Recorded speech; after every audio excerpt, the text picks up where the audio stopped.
بسم اللہ الرحمن الرحیم وبہ نستعین سبحانک لا علم لنا الا ما علمتنا انک انت العلیم الحکیم الحمد للہ رب العالمین والصلاة والسلام علی سید المرسلین وعلی آلہ وصحبہ اجمعین ومن تبعہم بإحسان الی یوم الدین اعوذ باللہ من الشیطان الرجیم بسم اللہ الرحمن الرحیم آمن الرسول بما انزل الیہ من ربہ والمؤمنون کل آمن باللہ وملائکتہ وکتبہ ورسلہ لا نفرق بین احد من رسلہ وقالوا سمعنا واطعنا غفرانک ربنا والیک المصیر۔ سامعین کرام، مرزا غلام احمد قادیانی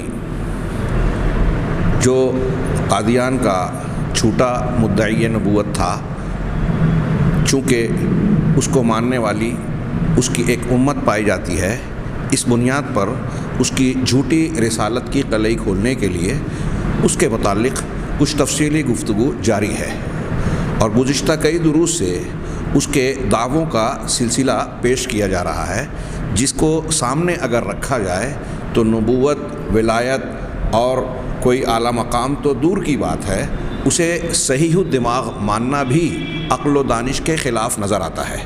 صاف دکھائی دیتا ہے کہ یہ شخص دماغی خلل کا شکار تھا یا کسی اور کا اعلی کار تھا، جو شان نبوت کو گھٹانے اور اسلامی عقائد پر حملہ کرنے کے کام پر مامور کیا گیا تھا۔ گزشتہ درس میں ہم نے یہ جانا کہ اس نے نبی کریم صلی اللہ علیہ وسلم، پھر اس سے بڑھ کر اللہ تبارک و تعالیٰ، اور پھر اس کے بعد اس امت کے کچھ بزرگ اور چیدہ جن کی فضیلتیں ثابت شدہ ہیں، ان شخصیات پر حملہ کیا، ان کی شان میں گستاخیاں کی۔ آئیے آگے بڑھتے ہیں۔ شیخ صفی الرحمن مبارک پوری رحمہ اللہ نے اس کی اس قسم کی گستاخیوں کا ذکر کرتے ہوئے عنوان قائم کیا، حضرت مریم علیہ السلام کی عصمت و عفت پر حملہ۔ فرماتے ہیں مرزا صاحب حضرت عیسیٰ علیہ السلام کے متعلق یہ تسلیم نہیں کرتے کہ وہ بغیر باپ کے پیدا ہوئے۔ ملاحظہ فرمائیں، مسلمانوں کا متفقہ عقیدہ، نصوص صریحہ سے ثابت شدہ معاملہ یہ ہے کہ اللہ تعالیٰ نے حضرت عیسیٰ علیہ السلام کو بغیر باپ کے پیدا کیا۔ یہ ایک معجزاتی شان تھی، معجزاتی معاملہ۔ لیکن حضرت عیسیٰ علیہ السلام کے اس معاملے کو مرزا غلام احمد قادیانی تسلیم نہیں کرتا، بلکہ جا بجا صراحتاً یا ضمناً یہ دعویٰ کیا ہے، مرزا غلام احمد نے یہ دعویٰ کیا ہے کہ وہ یوسف نجار کے بیٹے تھے۔ نجار بڑھئی کو کہتے ہیں، یوسف نجار کے بیٹے تھے۔ اب یہاں نمبر وار شیخ نے کچھ صراحتیں فرمائی۔ نمبر ایک، معاف کیجئے، یہ شاید حوالہ ہے، جا بجا اس بات کی صراحت کی ہے تو حاشیے میں بتایا کہ مثال کے طور پر ملاحظہ ہو، کشتی نو صفحہ نمبر 16، ازالہ اوہام طبع پنجم صفحہ 127 حاشیہ۔ شیخ صفی الرحمن صاحب کہتے ہیں، لیکن یوسف نجار کے ساتھ مریم علیہ السلام کا نکاح کن حالات میں ہوا اور کن اسباب و عوامل کی بنا پر ہوا، اس کا جواب مرزا صاحب ہی کے الفاظ میں سنیے۔ لکھتے ہیں گستاخانہ انداز میں، لکھتے ہیں کہ حضرت عیسیٰ کی والدہ مریم اپنے منسوب یوسف نجار کے ساتھ گھر سے باہر چکر لگایا کرتی تھی۔ حضرت مریم علیہ السلام کی شان میں گستاخیاں، میں نے جیسا کہ عرض کیا، اس سے پہلے اس سے بڑی بڑی گستاخیوں کا تذکرہ ہوا۔ یہ اس کی حقیقت کو جاننے کے لیے، بے نقاب کرنے کے لیے ایک ضرورت کے طور پر پیش کیا جا رہا ہے، ورنہ ایسی باتوں کو پڑھنا، بیان کرنا، یہ بھی جو ہے خلاف ادب اور خلاف ایمان نظر آتا ہے۔ یوسف نجار کی ایک بھی یہ ایام صلح صفحہ نمبر 65۔ آگے دوسری عبارت ہے کہ یوسف قوس میں یوسف نجار کی ایک بیوی موجود تھی، اور شریعت موسوی میں ایک بیوی کی موجودگی میں دوسری بیوی جائز نہ تھی، لیکن قوم کے بزرگ مجبور ہوئے کہ عین حمل میں مریم کا نکاح یوسف نجار سے کر دیں، اور بعد اس نکاح کے جتنی اولاد مریم کے یوسف سے ہوئی وہ حضرت عیسیٰ کے سگے بھائی اور بہن تھے۔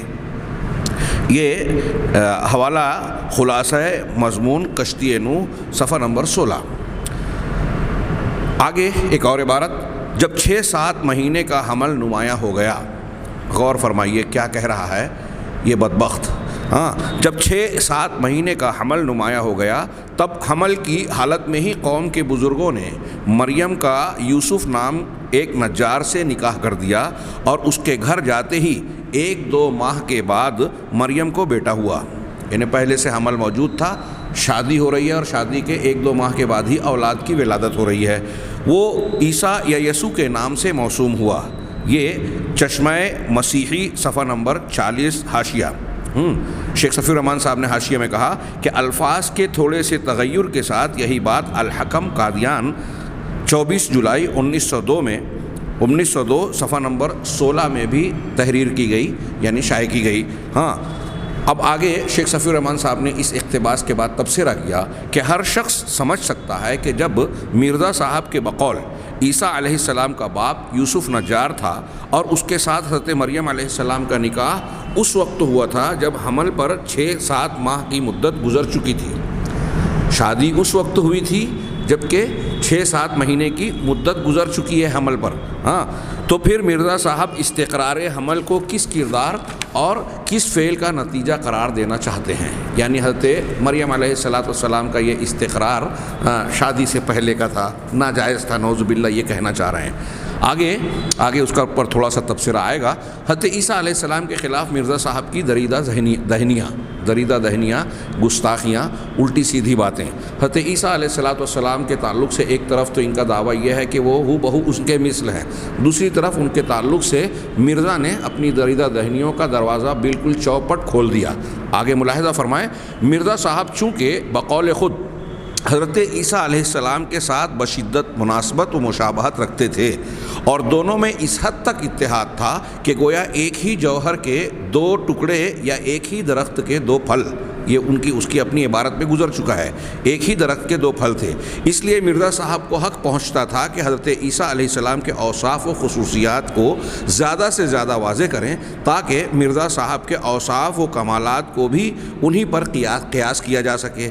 بلکہ کچھ عجب نہیں، شیخ صفی الرحمن نے بڑا پیارا تبصرہ کیا کہ کچھ عجب نہیں کہ مرزا صاحب نے اپنی خصوصیات و کمالات پر ایک نگاہ ڈالی ہو اور یہ سمجھ کر کہ ان کے آئینہ ذلیت میں حضرت عیسیٰ علیہ السلام کی تصویر منعکس ہو گئی ہے، یعنی اپنے کردار کو دیکھ کر اپنے روشنی میں عیسیٰ علیہ السلام کو بتا رہے ہیں۔ ہاں، ان خصوصیات و کمالات کا انتساب حضرت عیسیٰ علیہ السلام کی طرف کر دیا ہو، آئینہ ذلیت یعنی اپنا سایہ میں دیکھ کر کہ ان کا سایہ حضرت عیسیٰ کی شخصیت میں منعکس ہو رہا ہے۔ ہاں، بہرحال ہم ذیل میں عنوانات لگا کر مرزا صاحب کے ارشادات نقل کر رہے ہیں، سنیے اور جگر تھام کر سنیے۔ یہ جو جملہ لگایا اس میں گویا اشارہ ہے کہ اس میں کتنے سنگین قسم کی گستاخیاں اور دریدہ دہنیاں پیش کی گئی ہیں۔ عیسیٰ علیہ السلام کی کیا حیثیت ہے؟ ہاں، پہلے تو مرزا صاحب نے حسب دستور اپنی فضیلت و برتری کی بات ڈینگ ماری ہے کہ پہلے تو مرزا صاحب نے حسب دستور اپنی فضیلت و برتری کی بابت ڈینگ ماری ہے کہ اے عیسائی مشنریوں کو خطاب کر کے کہا کہ ربنا المسیح مت کہو، ہمارا رب مسیح ہے یہ مت کہو، دیکھو کہ آج تم میں ایک ہے، یعنی مرزا خود اپنے آپ کو کہہ رہے ایک ہے جو اس مسیح سے بڑھ کر ہے۔ شعر کہا کہ ابن مریم کے ذکر کو چھوڑو، ابن مریم کے ذکر کو چھوڑو، اس سے بہتر غلام احمد ہے۔ یہ دافع البلا صفحہ نمبر 10، اور پھر دوسرے نمبر پر ایک فارسی کا شعر ازالہ اوہام طبع اول صفحہ نمبر 158، طبع پنجم صفحہ نمبر 69 سے نقل کیا ہے، جس میں یہی مضمون بیان کیا گیا ہے کہ اپنے آپ کو حضرت عیسیٰ علیہ السلام سے بہتر قرار دیتے ہوئے۔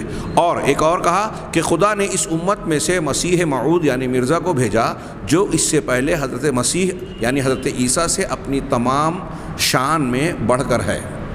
یہ صاف اور صریح جملے میں نثر میں کہا کہ خدا نے اس امت میں سے مسیح موعود قوس میں مرزا کو یعنی اپنے آپ کو کہا کو بھیجا جو اس سے پہلے مسیح یعنی حضرت عیسیٰ سے اپنی تمام شان میں بڑھ کر ہے۔ ریویو جلد اول نمبر 6 صفحہ نمبر 257، حقیقت الوحی صفحہ نمبر 148۔ مجھے قسم ہے، مرزا غلام احمد قادیانی کی ایک دوسری عبارت، مجھے قسم ہے اس ذات کی جس کے ہاتھ میں میری جان ہے کہ اگر مسیح ابن مریم میرے زمانے میں ہوتا تو وہ کام جو میں کر سکتا ہوں وہ ہرگز نہ کر سکتا، اور وہ نشان جو مجھ سے ظاہر ہو رہے ہیں وہ ہرگز نہ دکھلا سکتا، یعنی ان کے نشان مطلب معجزات مسیح کے معجزات سے بڑھ کر ہیں۔ یہ عبارت جو نقل کی ہے ریویو ایزن صفحہ نمبر 445 اور حقیقت الوحی صفحہ نمبر 148۔ میں سچ کہتا ہوں، مرزا غلام احمد اس پر تبصرے کے بغیر آگے بڑھ رہا ہوں کہ میں سچ کہتا ہوں کہ مسیح کے ہاتھ سے زندہ ہونے والے مر گئے، مگر جو شخص میرے ہاتھ سے جام پیے گا جو مجھے دیا گیا وہ ہرگز نہیں مرے گا۔ ہاں، یہ نمبر 3 ازالہ اوہام تبا پنجم صفحہ نمبر 3۔ کیا مرزا صاحب نے کبھی حضرت عیسیٰ علیہ السلام کی طرح کسی مردے کو زندہ کیا؟ ہاں، لیکن اس کے باوجود یہ ڈینگ ہانک رہا ہے کہ میرے ہاتھ سے جام پینے والا مرے گا نہیں، حضرت عیسیٰ کے ذریعے سے زندہ ہونے والا پھر سے مر گیا۔ ہاں، قم بإذن اللہ کہہ کے مردے زندہ ہوتے تھے، حضرت عیسیٰ کا معجزہ تھا۔ میں نے اس سے پہلے بھی ذکر کیا کہ یہ اللہ کی قدرت سے حضرت عیسیٰ کو عطا کیا گیا تھا۔ تو بہرحال میں سمجھتا ہوں کہ اس بکواس اور لایانی سی بات پر تبصرے کی بھی ضرورت نہیں ہے۔ ہاں، آگے ہم بڑھتے ہیں کہ وہ خدا، مرزا کہتا ہے کہ وہ خدا جو مریم کے بیٹے کے دل میں اترا تھا وہی میرے دل پر بھی اترا ہے، مگر اپنی تجلی میں اس سے زیادہ۔ ان کے دل میں بھی اترا، میرے دل میں بھی اترا، لیکن میرے اندر جو تجلی اللہ کی آئی وہ پہلے کے مسیح اور حضرت عیسیٰ علیہ السلام سے بڑھ کر ہے۔ یہ حقیقت الوحی صفحہ نمبر 274 سے منقول عبارت ہے۔ ملاحظہ فرما رہے ہیں آپ، میں ایسا کہنا چاہتا ہوں کہ ایمان بالرسول کے تحت ہم نبی کریم صلی اللہ علیہ وسلم کے خاتم النبیین، خاتم الانبیاء اور آخری نبی ہونے کے ذکر میں اس بات کا تذکرہ کر رہے ہیں کہ اس قسم کی جھوٹی نبوت کا کوئی اگر دعویٰ کر رہا ہے تو اللہ کے نبی صلی اللہ علیہ وسلم کو نبی ماننے، خاتم النبیین ماننے اور قرآن کے ان بیانات پر یقین رکھنے کا تقاضا یہ ہے کہ ان کا انکار کیا جائے، کفر کیا جائے۔ ہاں، اس کا انکار کرنا رسول پر اور قرآن پر ایمان لانا ہے، اور ان کو ماننا ان کا انکار ہوگا۔ یہ بالکل واضح بات ہے۔ ساتھ ہی حضرت عیسیٰ علیہ السلام بھی ایک پیغمبر ہیں۔ ہاں، روح اللہ، کلمۃ اللہ، بغیر باپ کے پیدا ہونے والی خصوصیت اور ان سے متعلق جو باتیں قرآن و حدیث میں ہم جانتے ہیں، مانتے ہیں۔ اب ایسی شخصیت جو پیغمبر کی ایسی شان کی حامل ہے، اولو العزم رسولوں میں سے ہیں اور ایک پیغمبر ہیں، ان کے بارے میں اس قسم کی حفوات اور بکواس، ہاں، یہ باتیں بھی اگر دوسری باتوں کو چھوڑ دیا جائے، صرف اس ایک بات کو لیا جائے، تو میں یہ بیان کرنا چاہتا ہوں کہ یہ باتیں بھی کفریہ ہیں، کفر پر مشتمل ہیں۔ کسی ایک پیغمبر کی شان میں گستاخی کرنا یہ کفر ہے، اسلام سے خارج ہو جانے والی بات ہے، اور اس پر اگر اسلامی عدالت میں مقدمہ دائر ہو اور یہ جرم ثابت ہو تو اس پہ گردن کاٹنے اور موت کی سزا جو ہے مقرر ہوگی، دی جائے گی۔ یہ علامہ ابن تیمیہ رحمہ اللہ کی شاطم الصارم المسلول علی شاطم الرسول اور دوسری کتابوں میں اہل سنت والجماعت کا متفقہ یا راجح قول اور عقیدہ دلائل کے ساتھ مرصع کر کے بیان کیا جاتا ہے۔ آپ اس کو ذہن نشین رکھیں۔ اب حضرت عیسیٰ کے بارے میں، دیگر انبیاء کے بارے میں، پھر جناب محمد رسول اللہ صلی اللہ علیہ وسلم کے بارے میں، حضرت مریم، حضرت بکر صدیق، حسن، حسین وغیرہ، اور پھر اللہ تعالیٰ کی شان میں جو باتیں کہی گئی ہیں گستاخیوں کی شکل میں، اور مثلیت کے، اللہ کا بیٹا ہونے اور اللہ کے حلول کرنے اور اس قسم کے جو دعوے بیان کیے گئے ہیں، یہ سارے کے سارے کفریہ اقوال اور باتیں ہیں۔ اگر کوئی شخص اس کو مانتا ہے تو وہ کافر ہے، بلکہ یہ کہنا چاہیے کہ وہ پاگل بھی ہے، شرعاً کافر ہوگا۔ اور عقلی اعتبار سے دیکھیں تو ایسا شخص جو ہے وہ عقل و شعور سے پیدل نظر آتا ہے۔ ہاں، تو اب آگے ایک اور، تم کہتے ہو، مرزا غلام احمد قادیانی کی عبارت، تم کہتے ہو مسیح کلمۃ اللہ ہے، ہم کہتے ہیں ہمیں خدا نے اس سے بھی زیادہ درجہ دیا۔ ہاں، یہ بدر قادیان 7 نومبر 1902 سے منقول عبارت ہے۔ اب ان عبارتوں کو نقل کرنے کے بعد شیخ صفی الرحمن صاحب نے کہا کہ پھر ان تمام تعلیوں اور بڑائی کے دعووں کے بعد مرزا صاحب نے بدزبانی اور دریدہ دہنی کا وہ دروازہ کھولا ہے کہ الامان والحفیظ۔ سنیے، ہاں، یہ تمہید ہی بتا رہی ہے کہ آگے جو باتیں پیش کی جانے والی ہے وہ اس سے بھی خطرناک اور اس سے بھی زیادہ گستاخیوں اور بدعقیدگیوں اور کفریہ باتوں پر مشتمل ہے۔ چنانچہ عنوان قائم کیا کہ حضرت عیسیٰ علیہ السلام پر شراب نوشی اور گناہوں کے مبدا و منبع ہونے کا الزام۔ ایک پیغمبر کے تعلق سے یہ اس کی دریدہ دہنی ملاحظہ فرمائیں، یہ ایسے شخص کو اگر کوئی پیغمبر اور نبی مان رہا ہے تو الامان والحفیظ ہی کہا جائے گا۔ ہاں، مرزا صاحب لکھتے ہیں کہ یورپ کے لوگوں کو جس قدر شراب نے نقصان پہنچایا ہے اس کا سبب تو یہ تھا کہ عیسیٰ علیہ السلام شراب پیا کرتے تھے، نعوذ باللہ من ذالک۔ ہاں، اللہ تعالیٰ حضرت عیسیٰ کی شان اس سے برتر ہے، شاید کسی بیماری کی وجہ سے یا پرانی عادت کی وجہ سے۔ اہل سنت والجماعت کا جو عقیدہ ہے کہ انبیاء کرام علیہم الصلوۃ والسلام کی شخصیتیں اور ان کی ذات جو ہے وہ معصوم عن الخطا ہوتی تھی۔ ہاں، اور اس سلسلے میں کچھ استثنائی طور پر یہ وضاحت کی جاتی ہے کہ اگر کسی پیغمبر سے کوئی خطا ہوئی تو وہ ایسی ہوئی جسے ہم اجتہادی طور کی کہہ سکتے ہیں۔ ہاں، اور ایسی بشری غلطی ہوئی ہے جس کے کرنے نہ کرنے کے سلسلے میں تذبذب کی یا ترجیحی انداز کی کا پہلو ہوتا ہے۔ کوئی فحش بات، منکر بات اور ایسی بات جو صحیح عقیدے کے خلاف ہو، ایسی کوئی بھی چیز کسی نبی سے صادر نہیں ہو سکتی۔ فحش اور منکر کا فحش بات اور منکر بات کا، جیسے یہاں شراب نوشی کی بات کی جا رہی ہے، زنا کی بات، ہاں، گناہ کی بات، چوری کی بات، جانتے بوجھتے جھوٹ بولنے کی بات، ایسی کوئی بھی چیز کسی پیغمبر سے ثابت نہیں ہے۔ ہاں، اگر کوئی ایسا مانتا ہے تو وہ شان پیغمبری میں گستاخی کر رہا ہے اور اس پر کفر کا خطرہ ہے۔ ہاں، ان سے اگر خطا ہوئی، جیسے حضرت یونس علیہ السلام کی ایک خطا آپ جانتے ہیں کہ وہ کس طرح کی تھی، اجتہادی طور کی۔ ہاں، حضرت آدم علیہ السلام کی خطا، اب اس میں تو بحث کی گنجائش ہے کہ وہ تو جنت میں تھی اور دنیا میں نبوت اور اس سے پہلے کا معاملہ ہے۔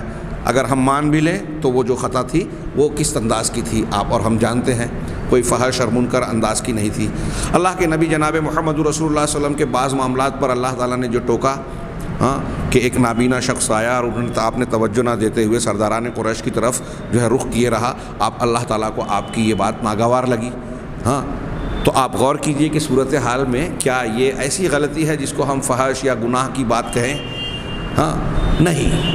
اور پیغمبروں سے اس قسم کی اگر اجتہادی طور کی کوئی غلطی سرزد بھی ہوئی تو فوراً اللہ تبارک و تعالیٰ کی جانب سے ٹوکا گیا، اس کی اصلاح کی گئی اور پیغمبروں نے اس کی اصلاح کر لی۔ تو میں یہ کہنا عرض کرنا چاہتا ہوں کہ ایمان بالرسل کے تحت میں پیغمبروں کی شخصیت و کردار کے بارے میں کیا عقیدہ ہے، یہ بالکل واضح اور صاف معاملہ ہے۔ مرزا غلام احمد قادیانی کی یہ بات، وہ خود تو جھوٹا مدعی نبوت ہے ہی، ساتھ ہی جو ثابت شدہ سچے پیغمبروں کا قرآن و حدیث میں ذکر ہے اور ان سے متعلقہ جو عقائد ہیں ان تمام کی بھی یہ مخالفت کر رہا ہے۔ یعنی ایک طرف تو خود اس کی رسالت جھوٹی، یہ جھوٹا شخص، دوسری طرف ایمان بالرسول کے تحت ہم رسولوں کے تعلق سے جو بنیادی عقائد رکھتے ہیں، جو ہم ایمان بالرسول کے شروع کے دروس میں بیان کر چکے ہیں کہ ان کے تعلق سے کہ وہ فحش نہیں کرتے، وہ ایسے نہیں ہوتے، وہ یہ ہوتے ہیں، انہوں نے تبلیغ رسالت کے کام کو جو ہے امانت داری سے پورا جیسا اللہ نے حکم دیا پہنچا دیا، اس میں کوئی کوتاہی، کوئی فروگزاشت ان کی طرف سے نہیں ہوئی، اور اس سے متعلق جو تفصیلات ہیں ان عقائد سے متعلق بھی جو چیزیں ثابت شدہ ہے، مرزا صاحب کے یہ بیانات مخالفت کر رہے ہیں۔ گویا یہ شخص اسلام کا اور پیغمبروں پر ایمان لانے اور رسولوں کے ایمان سے متعلق ثابت شدہ امور کو بھی نہیں جانتا۔ یہاں ایک بات اور میں ذکر کروں کہ جس طریقے سے ابھی ہم نے پیچھے کے بعض اقتباسات میں پڑھا کہ حضرت مریم علیہ السلام سے حضرت عیسیٰ کی ولادت کے تعلق سے ہمارا عقیدہ ہے کہ بغیر باپ کے اللہ نے معجزے کے طور پر پیدا کیا، کلمۃ اللہ روح اللہ اسی لیے کہا گیا، جبکہ مرزا کہہ رہا ہے کہ اس کا باپ یوسف نجار تھا۔ یہاں میں ایک بات اور ذکر کروں کہ ہمارے یہاں بعض منکرین حدیث کے جو گروہ پائے جاتے ہیں، ہاں، منکرین حدیثوں کا انکار کرنے والے آج کل جو بعض گروہ پائے جاتے ہیں، وہ بھی معجزات کے سلسلے میں سوالیہ نشان لگا کر اس کو عقل کے خلاف کہہ کر ان کا انکار کرتے ہیں، اور قرآن و حدیث میں جو یہ باتیں مذکور ہیں معجزات سے متعلق اس کی تعویل کرتے ہیں۔ اور آپ منکرین حدیث کے یہاں بھی پائیں گے کہ وہ کہتے ہیں کہ حضرت مریم یوسف نجار کے سے بیاہی گئی تھی اور حضرت عیسیٰ ان کے بیٹے تھے۔ لیکن آپ دیکھ رہے ہیں کہ خود مرزا غلام احمد قادیانی نے جو وضاحت کی تو کس طریقے سے یوسف نجار کے بھی بیٹے ہیں؟ نکاح کے مہینہ 2 مہینے کے بعد ہی ان کی ولادت ہو رہی ہے، یعنی جو حمل حضرت مریم علیہ السلام کو ٹھہرا تھا، اگر یوسف نجار کے ذریعے سے بھی مانتے ہیں یہ لوگ تو ناجائز طریقے پہ، یا پھر کچھ اور کردار بیان کر رہے ہیں نعوذ باللہ من ذالک۔ حضرت مریم علیہ السلام کو اللہ تبارک و تعالیٰ نے قرآن و حدیث نے پاک دامن قرار دیا ہے، ہاں وہ محسنات میں سے تھیں، ہاں، اور ان کی فضیلتیں، ان کا درجہ قرآن و حدیث نے بیان کیا ہے۔ ایک فاحشہ عورت کے تعلق سے قرآن و حدیث میں اس طرح کا درجہ اور بلندی کے طور پر ان کا تذکرہ نہیں کیا جا سکتا۔ بہرحال پھر سے میں یہ حضرت عیسیٰ علیہ السلام کے متعلق یہاں جو بات مرزا صاحب نے کہی کہ یورپ کے لوگوں کو جس قدر شراب نے نقصان پہنچایا ہے، اس کا سبب تو یہ تھا کہ عیسیٰ علیہ السلام شراب پیا کرتے تھے، شاید کسی بیماری کی وجہ سے یا پرانی عادت کی وجہ سے، نعوذ باللہ من ذالک۔ آگے ایک دوسرا اقتباس، عیسائی قوم میں شراب نے بڑی بڑی خرابیاں پیدا کی۔ مرزا غلام قادیانی لکھ رہا ہے کہ عیسائی قوم میں شراب نے بڑی بڑی خرابیاں پیدا کی اور بڑی بڑی مجرمانہ حرکات کا ظہور میں آئی ہیں۔ اب یہاں یا تو یہاں نقل میں غلطی ہے یا اس کی عبارت ہی ویسی ہے، ہاں مجرمانہ حرکات ظہور میں آئی ہیں، یہاں بیچ میں کہا گیا۔ لیکن ان تمام گناہوں کا منبع اور مبدا مسیح کی تعلیم اور مسیح کے اپنے حالات ہیں۔ ہاں، الحکم 17 جولائی 1902 اس سے منقول ہے۔ ملاحظہ فرمائیں کہ یہ شخص جو ہے پاگل کہ امتیوں کی برائی کا الزام پیغمبر پر ڈال رہا ہے، ہاں بتائیے الٹا کام۔ آگے، جس شخص کے نمونے کو دیکھ کر پرہیزگار لوگوں نے، یہ ہم جانتے ہیں کہ عیسائی مذہب میں بھی حقیقتاً شراب حلال نہیں تھی۔ حضرت عیسیٰ علیہ السلام کا کردار اس گندگی سے بالکل پاک اور صاف ستھرا تھا، ہاں، جیسا کہ تمام انبیاء کرام علیہ السلام کے بارے میں ہم جانتے ہیں کہ وہ کردار کے اعتبار سے، شخصیت کے اعتبار سے تمام انسانوں سے اونچے کردار کے حامل ہوتے ہیں۔ آج ہم اپنے ارد گرد میں دیکھیں، ایسی ایک بڑی تعداد ہاں مسلمانوں کے، مومنوں کی ملے گی جو پیغمبر اور اولیاء صالحین صحابہ کے درجات سے بھی بہت کم ہیں، لیکن ان کا کردار شراب نوشی کی گندگی سے پاک ہے۔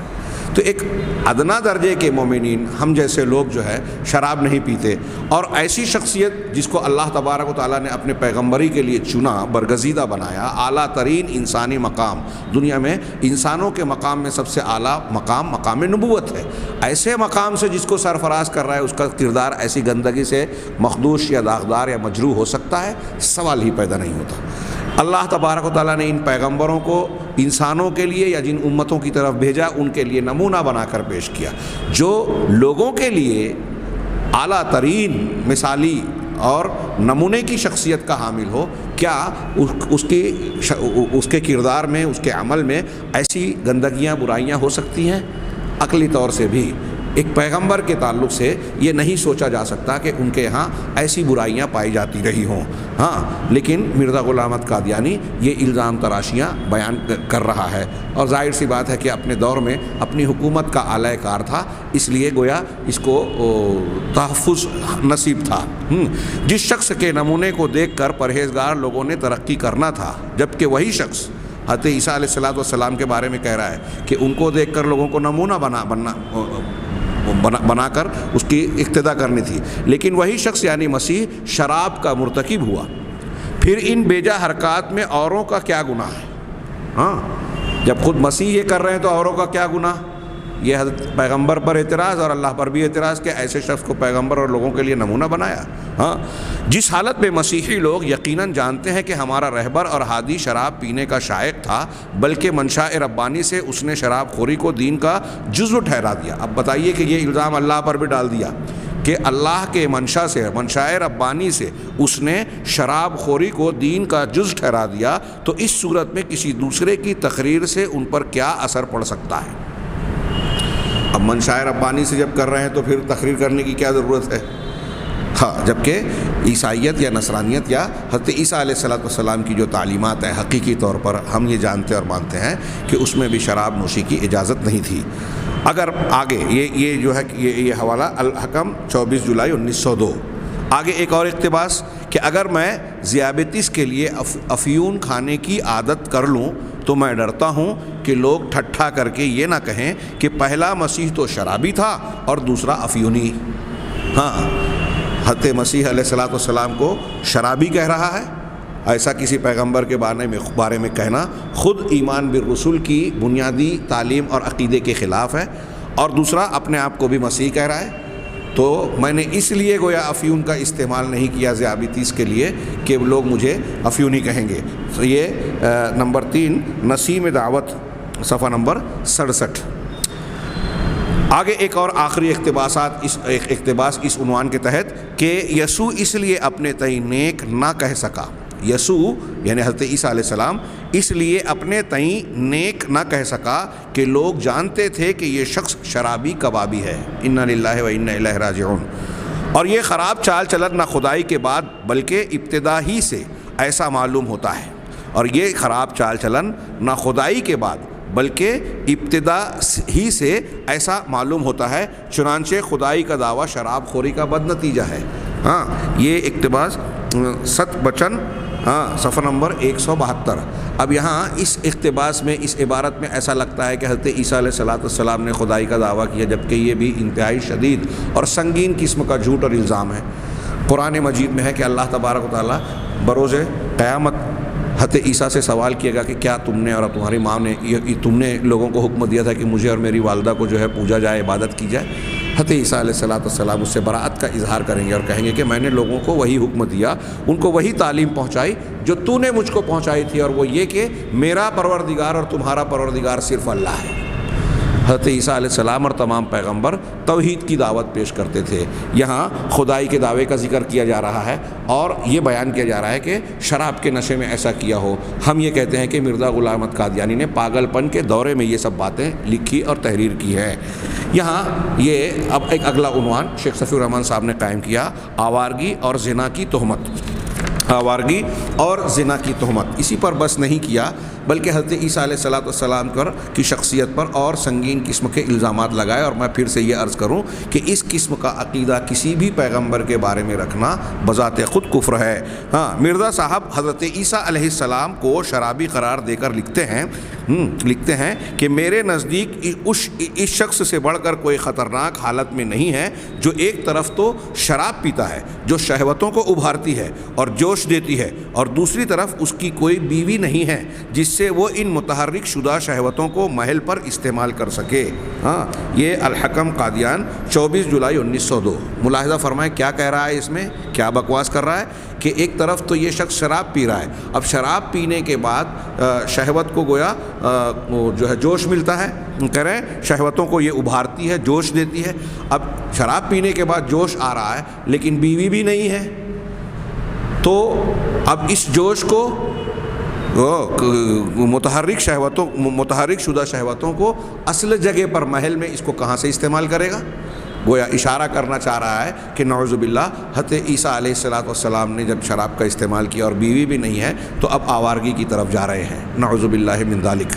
یہ میں نے کہا کہ یہ خود کفر کی بات ہے اور یہ شاید پاگل پن کے دورے میں لکھا ہو، ہاں چاہے جس طریقے سے لکھا ہو، اگر یہ شخص زندہ ہو تو بلا کسی تردد کے اسے اسلامی عدالت میں قتل کیا جانا چاہیے۔ مسیح کی راست بازی اپنے زمانے میں، یہ مرزا غلام احمد قادیانی کی عبارت کہ مسیح کی راست بازی اپنے زمانے میں دوسرے راست بازوں سے بڑھ کر ثابت نہیں ہوئی، یعنی حضرت عیسیٰ علیہ السلام سچے اور راست باز تھے، سب سے بڑھ کر تھے، یہ دوسروں کے مقابلے میں زیادہ تھے، یہ ثابت نہیں ہوئی۔ یہ بھی ثابت شدہ ہمارے عقیدے کے خلاف ہے کہ پیغمبر اور رسول سچے ہوتے ہیں اور دوسرے تمام انسانوں کے مقابلے میں ان کی راست بازی، سچائی سب سے اعلیٰ اور اونچی ہوتی ہے۔ چنانچہ یہ کہہ رہا ہے کہ یہ کفر بک رہا ہے کہ مسیح کی راست بازی اپنے زمانے میں دوسرے راست بازوں سے بڑھ کر ثابت نہیں ہوئی، بلکہ یحییٰ نبی کو یحییٰ نبی کو اس مسیح پر ایک فضیلت ہے، کیونکہ وہ شراب نہیں پیتا تھا اور کبھی نہیں سنا گیا کہ کسی فاحشہ عورت نے آ کر اپنی کمائی کے مال سے اس کے سر پر عطر ملا ہو۔ ملا تھا یا ہاتھوں اور سر کے بال سے اس کے بدن کو چھوا تھا یا کوئی بے تعلق جوان عورت اس کی خدمت کرتی تھی. یعنی جبکہ اب ظاہر سی بات ہے کہ حضرت یحییٰ کے اندر یہ بات نہیں تھی، تو اس کا مطلب کیا ہوا؟ شیخ صفی الرحمن صاحب نے اس عبارت کے بعد قوس لگائی کہ یعنی جبکہ یہ ساری باتیں مسیح میں موجود تھیں، یحییٰ کے بارے میں ایسا نہیں سنا گیا کہ کوئی بے تعلق جوان عورت اس کی خدمت کرتی تھی، سر پر جو ہے عطر ملا یا پھر اپنے بال اور ہاتھ سے ان کو چھوا، ان کے بدن کو، تو ان کے بارے میں نہیں سنا گیا. اس کا مطلب یہ کہنا چاہ رہا ہے کہ حضرت عیسیٰ علیہ السلام کے بارے میں سنا گیا. اگر ایسا ایک پیغمبر کے بارے میں کوئی عقیدہ رکھے گا تو یقیناً کافر ہوگا. یہ عبارت جو مرزا کی ہے یہ دافع البلا صفحہ نمبر 36 سے منقول ہے. آگے ایک اور عبارت، مسیح ایک لڑکی پر عاشق ہو گیا. انا للہ و انا الیہ راجعون. مسیح ایک لڑکی پر، ایک پیغمبر کی زندگی لوگوں کے لیے نمونہ ہوتی ہے. اب ایسی تصویر اگر پیش کی جائے تو عام آدمی کی ذہنیت اور فکر کیا بنے گی، ان کو کیا تحریک ملے گی اور یہ کیا کرنا چاہتا ہے. مرزا صاحب کے مقاصد میں میں ایسا مانتا ہوں کہ جہاں ایک طرف سیاسی اور ملکی اعتبار سے وہ انگریزوں کی حکومت کو مضبوط کرنا چاہتا تھا، وہیں دوسری طرف مسلمانوں کے اخلاق و کردار کو انتہائی بری طریقے سے تباہ و برباد کرنا چاہتا تھا کہ نوجوان نسل یہ جب دیکھے گی کہ ایک پیغمبر کا کردار یہ ہے تو اس کو اس بات کا حوصلہ ملے گا کہ ہم تو پیغمبر سے بہت کم درجے کے ہیں، ہم اگر اس قسم کے گناہوں کا ارتکاب کریں تو کوئی بات نہیں ہے. جب پیغمبر کا یہ معاملہ ہے تو ہم تو بہت کم درجے کے ہیں. انا للہ و انا الیہ راجعون. مسیح ایک لڑکی پر عاشق ہو گیا. یہ کہتا ہے جب استاد کے سامنے اس کے حسن و جمال کا تذکرہ کر بیٹھا تو استاد نے اس کو عاق کر دیا. اب استاد کیسے عاق کرتے ہیں؟ اپنی استادی سے، شاگردی سے نکال دیا یا کیا، واللہ عالم. ہاں، یہ بات پوشیدہ نہیں کہ کس طرح وہ یعنی مسیح نوجوان عورتوں سے ملتا تھا. یہ پوشیدہ نہیں. ان کو کہاں سے خبر ملی؟ واقعی یہ تو کوئی نہیں جانتا. یہ بات پوشیدہ نہیں کہ کس طرح وہ یعنی مسیح نوجوان عورتوں سے ملتا تھا اور کس طرح ایک بازاری عورت سے عطر ملواتا تھا. ہاں، الحکم 21 فروری 1902، اہل حدیث 1 مارچ 1929. کتنی بھیانک اور سنگین بات ہے. آخری اقتباس اس سلسلے کا اس عنوان کے تحت کہ مگر تعجب ہے کہ عیسائی لوگ متع کا ذکر کیوں کرتے ہیں جو صرف ایک نکاح موقت ہے، عارضی اور موقت وقت مقررہ کے ساتھ، جو شیعوں میں رائج ہوتا ہے اور اس کی بڑی فضیلت بیان کی جاتی ہے. ہاں، اور اپنے یسوع مسیح کے چال چلن کو کیوں نہیں دیکھتے. پھر سے عبارت کہ مگر تعجب ہے کہ عیسائی لوگ متع کا ذکر کیوں کرتے ہیں جو صرف ایک نکاح موقت ہے اور اپنے یسوع مسیح کے چال چلن کو کیوں نہیں دیکھتے. وہ ایسی جوان عورتوں پر نظر ڈالتا جس پر نظر ڈالنا درست نہ تھا. کیا جائز تھا کہ ایک کسبی کے ساتھ وہ ہم نشین ہوتا؟ سوال. ہاں، کاش اگر وہ متع کا بھی پابند ہوتا تو ان حرکات سے بچ جاتا. یعنی متع کرتے تو ایسی آوارگی والی حرکت سے، کسبی عورت سے. انا للہ و انا الیہ راجعون. یہ ہمارے یہاں بھی ایسا شخص جو اس قسم کی حرکتیں کرے وہ سماج میں انتہائی گرا ہوا، خسیس اور گھٹیا درجے کا 3rd کلاس مانا جائے گا. ایک پیغمبر کو اس درجے پر بیان کر رہا ہے یہ شخص. ہاں، آخری جملہ ہے کہ یسوع کی بزرگ دادیوں میں متع کیا صریح زناکاری تھی. یہ فتح المسیح صفحہ نمبر 48 سے منقول ہے. یہ چند اقتباسات ابھی حضرت عیسیٰ علیہ السلام سے کے تعلق سے گستاخیوں پر مشتمل اس کی عبارتیں اور بیانات ختم نہیں ہوئی ہے. اگلے درس میں ہم مزید اس کا تذکرہ کریں گے. میں پھر سے یہ بیان کروں کہ اس سے مرزا غلام احمد قادیانی کی حیثیت بھی بے نقاب ہوتی ہے، اور میں ساتھ ساتھ یہ بھی بتا رہا ہوں کہ ایمان بالرسول کے تحت جو ہم ایمانیات پر بحث گفتگو کر رہے ہیں اس میں یہ بات ذہن نشین رکھنی چاہیے کہ اس قسم کی باتیں اگر کسی بھی پیغمبر کے تعلق سے مانی جائے تو آدمی کافر ہو جائے گا اس کو ماننے والا. اللہ تعالی ہمیں ایمان پر قائم رکھے، ایمان پر موت دے اور اس کی برکت سے دنیا اور آخرت میں ہر قسم کی پکڑ اور عذاب سے محفوظ رکھے. وآخر دعوانا ان الحمد للہ رب العالمین وصلی اللہ علی نبینا محمد.